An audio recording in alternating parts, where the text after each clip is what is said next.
You're such an asshole.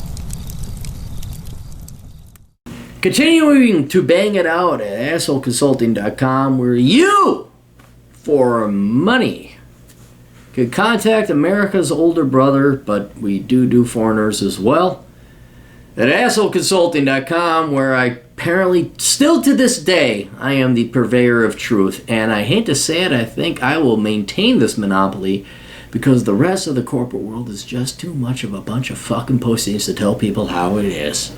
But that's all right by me. You corporate executives tell, you just do what you want, and it's just the evil corporations, even though we are an evil corporation, and you just follow your heart and money will follow. And we here at ExxonMobil are doing our best to be stewards of the environment, and you'll all believe it. So, hey, Captain, I love your channel. With 2 sons, I have been and plan on instilling a lot of the concepts you discuss in them. Here's my background. 43-year-old, married with 2 kids, structural engineer with a master's of science and an MBA.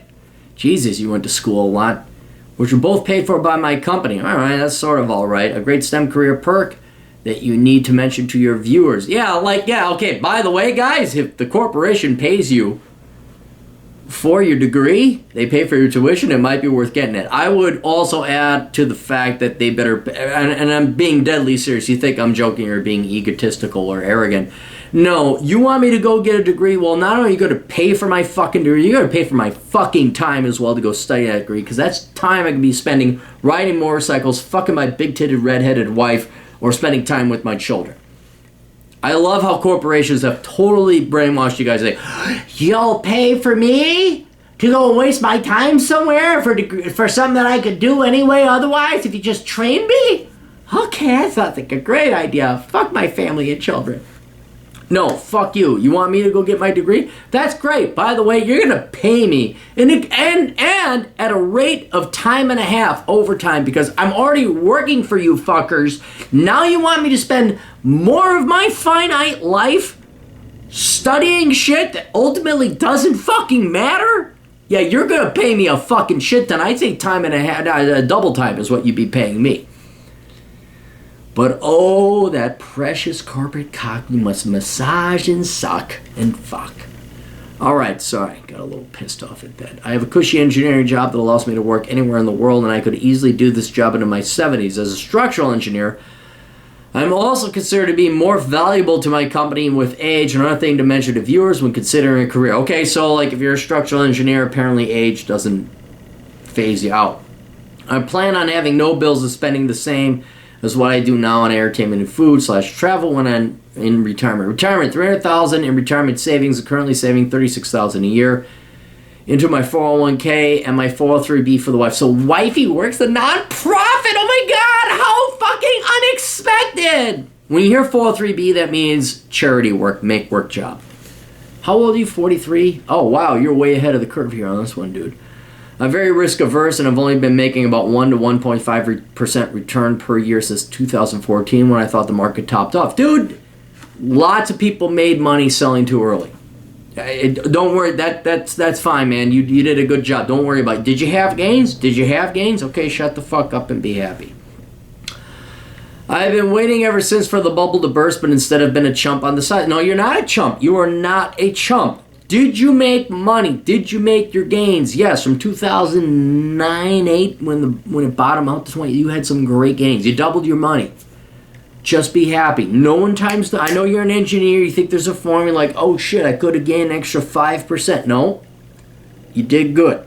All right, and you should just wait on the sideline for the bubble to burst. You know what? The bubble may never burst because if you look at Australia's housing market and the Australians doing this,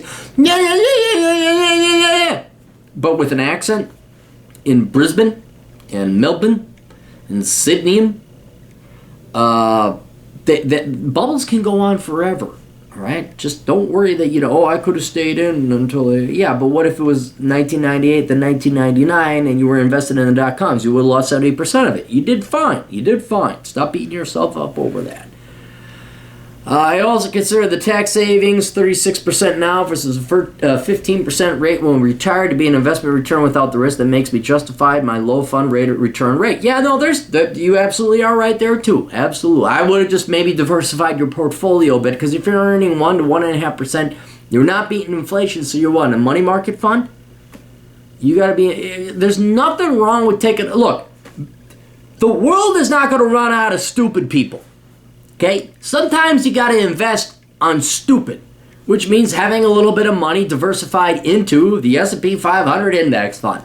Because my God, we're just such corporate executives, we'll just do whatever you want. Yes, we're sheep, we're American sheep. We'll just bid up that S&P 500. Did we print off more money on the M1 money supply? My gosh, that goes all the way to the S&P 500. And tuition and healthcare costs, we might add, and housing costs as well. So diversify a little bit. By the way, you can't sue me because I'll fucking just, you could take whatever I can. My house is actually covered, so please do. B. I consider this current stock market to be a rigged form of gambling. I would rather sleep at night by being conservative and live through the stress again of knowing that some dipshit banker is in control of my destiny. Many of my wife's friends are teachers as well and are all planning on pensions as their only source of retirement. I swear to God, if there's any justice, what will happen in Illinois, and will happen to all those teachers. See, I care about children, so give me free money forever. Because I'm a cute woman and I majored in education because I thought it was good with kids when I myself was a kid at 17, and so give me money. Can you tell I fucking hate teachers? That'd be great. It'd be great if like their pensions cut off at like 55 when there has absolutely no sexual value left to those elementary school teachers. You married yourself to the state and the school district, but no guy wants to fuck you at 55. So like you are completely fucked. If there was justice, all these elementary school teachers would become bag ladies. I'm planning on zero Social Security and zero teacher's pension, as I know they will not exist when we retire. Well, they may. The United States has the world's reserve currency. We can print off as much fucking shit and fuck the world in the ass. Because they even suck more than us, if you could believe it. If you could believe it. The world sucks even more than the United States. So we just keep fucking and drilling that United States dick in the world's ass and print off our money, and they will fucking obey. So you might see Social Security, even your wifey poo, with her equally worthless fucking teachers, might actually get their pension if the federal government decides to bail out your particular local school. But we're not going to go there.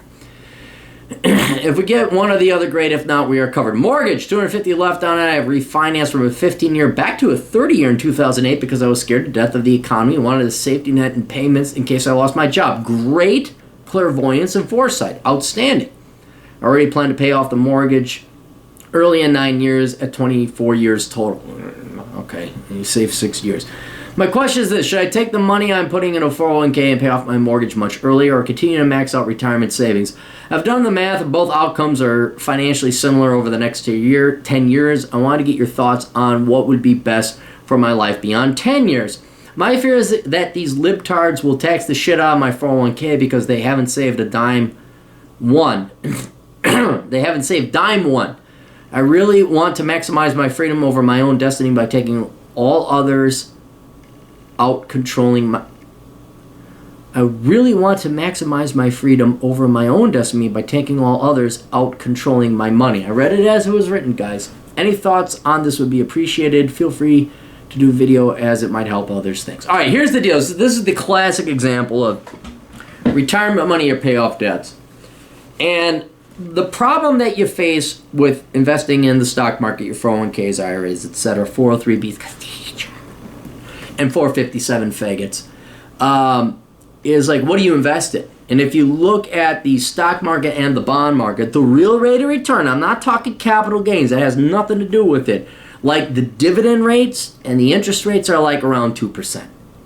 And for me personally, I am not going to pay $100 to get $2 per fucking year on my rate of returns. This is why I invest in my private investments in entrepreneurship, why I recommend you guys do the same, entrepreneurship.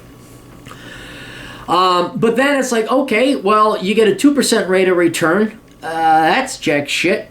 So should I invest in something else? Now it depends. And the one thing it depends on when you're talking about your 403bs and your 401ks or anything that starts with the 40s or the 457s is do you get a match? That's the only real reason today, in my humble opinion, to be investing in these employer retirement plans. Because if they're going to match up to 6%, hell fucking yes, it's 100% rate of return, bam, right off the bat. Now the stocks could drop down by 90%, you're still fucking out of the hole. But it's really hard to beat free money. And plus, with the nature of monetary policy and printing off money, I don't see in the near future the United States losing its world reserve currency status or us stopping printing money anytime soon. So, since it is money supply and credit expansion and not profits or dividends or earnings that drive the stock market, if at minimum take that free fucking match so you contribute to your 401k up until that point. Now after that point, then it becomes a debate, of which I do not have the answer. I'm going to admit right now I do not have the answer. But for me personally, what I would recommend is playing it safe and just pay off your fucking mortgage. And the reason why is very simple. You can, and you're not going to, average mortgage rates right now are 4%. You're not going to find 4% anywhere else. Risk-free, by the way, I'm at, because when you have debt, look, you can invest money in the market and there's a risk you might lose it, or you can pay off your debts, which is no risk because the risk is incumbent upon you. You're the one who is the debtor. You are the one that owes it to your creditor. So if you pay down your mortgage by $1,000, you're saving 4% on that $1,000 every year in savings. Now, I have offered this idea of making extra principal payments on your debt a tax deduction, like it qualify for an IRA tax deduction, because that would immeasurably improve people's personal finances. But if we're going to reward people to invest in a risky stock market, we should also reward them with the tax deduction to directly improve their personal finances. Now, I have connections to a congressman indirectly, and he actually heard it out. He heard it out, but he's a Republican, so he's a faggot and he's a pussy. So this will probably never come to fruition. But anyway, so once again, a brilliant idea of economic clarity gone down the toilet. But even today, without that tax deduction, you have to understand the nature of debt is that the risk is upon you. And so it is a risk-free investment if you pay down your debts.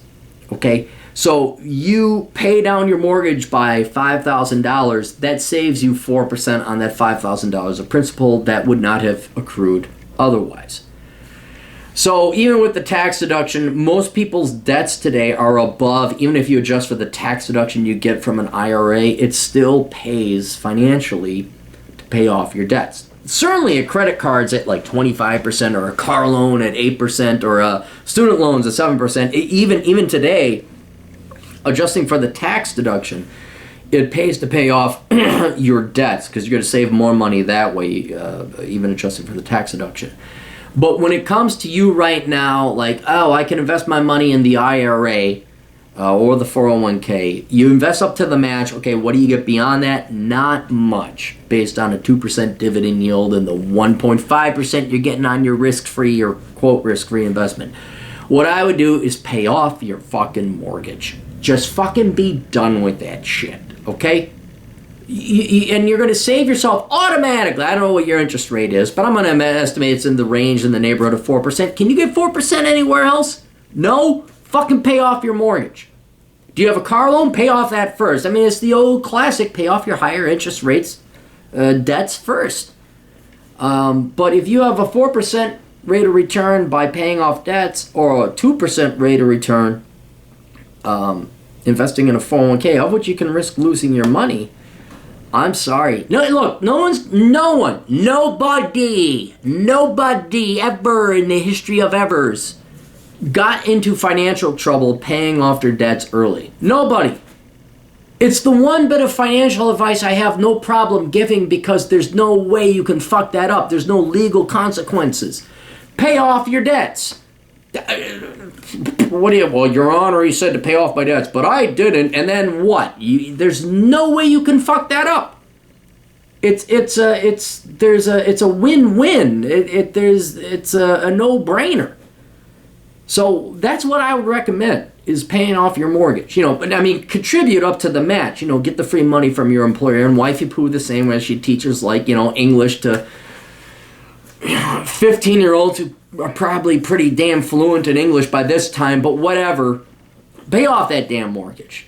And then, what are you doing? You see you're socking away 36 grand a year? 36, hang on, let's pull up the calculator. You got 250 divided by 36, what is that? 7 years? 7 years you pay off your mortgage. Your kids will finally be out of college by that time. You won't have a mortgage by that time. I know. Think about this. Okay, let's think about it this way. How old is your kid? Does it seem like your kid was born yesterday? That's the exact same amount of fast time that's going to pass on that all of a sudden your mortgage is paid off. If you just throw that $36,000 a year towards your mortgage. And then, okay, could I have invested it in the stock market goes crazy? Yeah, you could have. You could have also invested in Bitcoin 5 years ago. But yeah, man, pay off your house. And then you're in the enviable position. You got $300,000 retirement savings, maybe it go up. You got another $400,000 if the value of your house, if I'm assuming mortgage rates roughly, you got $700,000. That's your retirement right there, dude. That's your retirement right there, and you have a house paid off, and you don't have to pay a mortgage. You got insurance and taxes. But, I know it's not sexy. I know it's not Jim Cramery. I know it's not like, let's just invest. Do you guys remember, not Jiffy Lube. What was the name of the donut place? Krispy Kreme. Oh my God, let's invest in Krispy Kreme. Oh my goodness. So, one thing I would recommend though, okay, look, I know you got all your money in your 401k in the money market fund, it seems. Diversify a little bit. I can't tell you what proportions of blah, blah, blah. You could take my class, Stocks, Bonds, Investing, oh my, that would help you out and make me money in the meantime. But you gotta take a little risk. Look, gamble what you can afford to lose in some other than money markets. That's all I'm saying, all right? If you lose, don't fucking come back. I'll give you this right here. But yeah, I would just pay off your house. That's probably, again, it's the safest move and probably the highest rate of return you're going to get based on cash flow. And I know the world's obsessed with sucking the dick of, capital gains. But no one cares about cash flow. I care about cash flow because that's the only thing real investors care about. All right, if you guys got questions about retirement planning, get my book, Poor Richard's Retirement. It is an absolute must and a short read. If you want to hear me yell and curse and swear some more, you can go to my podcast, The Cleary Podcast. That's on SoundCloud.com. And you can read my blog, the CaptainCapitalism.blogspot.com. And you can read where I write about whatever the fuck I wrote about recently. We'll talk to you kids later. Toodles.